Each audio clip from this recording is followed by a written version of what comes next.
You miss. You miss, Daddy. It's cold. Ang lamig na kahit makapal yung aking. Pero naglalaro naman kasi sila kaya hindi nila yan.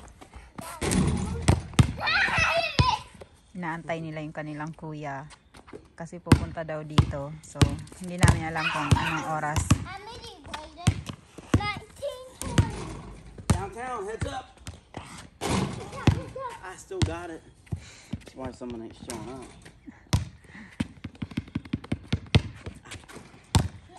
That's why Colton is not coming because he's scared of you. Yep.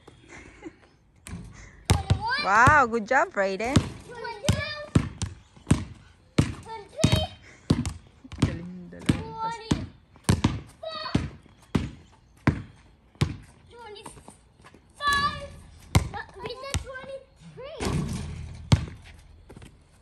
Wow. Ang aming prinsesa nanghihingi ng dessert. So, ito lang yung nakita ko sa aming cabinet. Kaya, ito na lang yung gagawin ko. Mag-try nga ako gumawa nito, guys, ng ano talaga. Yung Filipino crinkles, di ba meron tayo nito? Kung magustuhan ba nila. Kasi gustong-gusto nila to eh. Nagtitingin ako online. Last box na pala namin to. For Christmas lang ata kasi tingnan mo may mga decoration pa yung box. Wala siya online. Oh, it comes with a powder na. Ito yung powder. Siya. I'm gonna need oil, egg, yun lang.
Oh, it's still hot.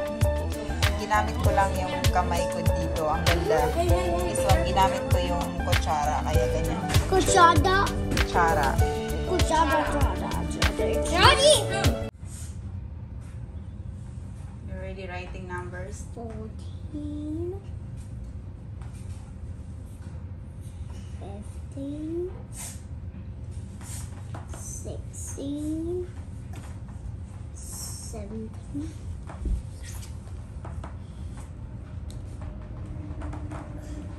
16. 17.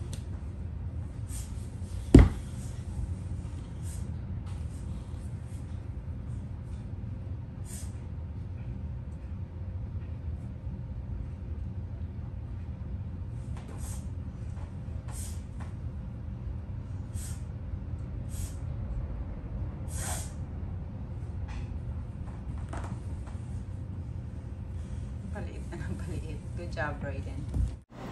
So, ayan guys, kahapon, nag-text si Colton kay Tad na parang ipapadala daw ata siya sa parang rehabilitation center for 10 weeks. So, it means wala siya dito sa Thanksgiving, wala siya dito sa Pasko. And nalungkot naman si Tad, and then nalungkot din si Colton, pero I think it's good for him. So, sabi niya, pinag-i-start daw siya kahapon, dadalhin na siya kahapon, kaso sabi niya, ayaw daw niyang mag-start kahapon kasi gusto niya munang pumunta dito, makipaglaro sa kambal. So, ngayong araw na lang daw siya mag-start. Wala daw cellphone doon, so walang communication talaga. So, nag-antay si Tad kagabi. Nakita ko si Tad, tinitignan ko kasi siya habang nasa likod sila. Panay ang tingin niya doon sa gate kung susulpot ba si Colton. Pero, wala, hindi siya sumulpot. At, alam ko, ayun ko, na broken hearted si Tad kasi andyan lang siya sa mga kaibigan niya. Nagsabi kasi na, I'm here at my friend's house just hanging out and I'm gonna be there soon. So, ang hirap din sa part ni Tad na nag-i-effort talaga siya na tulungan yung anak niya. Pero, minsan, kahit anong tulong, support ang ibigay natin kung yung tao ay ayaw talaga, di ba? Pero, ang hirap naman na i-judge natin sila kung ano yung pinagdadaanan nila kasi hindi tayo yung nasa posisyon nila. So, I know Todd is broken-hearted with what happened yesterday. So, pati yung kambal umiyak kasi akala nila pupunta. Pinagluto ko pa naman kahapon tapos ang tagal nagantay ni Tad. Tapos yung kambal hanggang ngayon di nila makalimutan. Kaya sabi ko kay Tad, simula ngayon, pag nagsabi siya na pupunta siya dito makipaglaro sa kambal, wag nating sabihin sa kambal. Para hindi sila mag-expect kung hindi pupunta. Na-stress ako guys sa mga anak ni Tad kaya kain na lang akong kamote. Tagal ko nang hindi nakakain ng ganitong kamote. Iba kasi yung lasa ng kamote nila dito sa Walmart, sa store nila. Yung orange. Hindi ko gusto. Mas masarap to.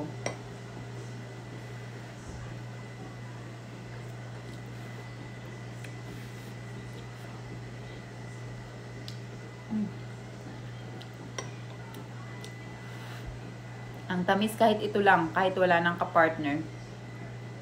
Yung iba kasi 'di ba tuyo. Ayoko nang pa-partner ng tuyo dito kasi kapag may tuyo, mapapakain ako ng kanin.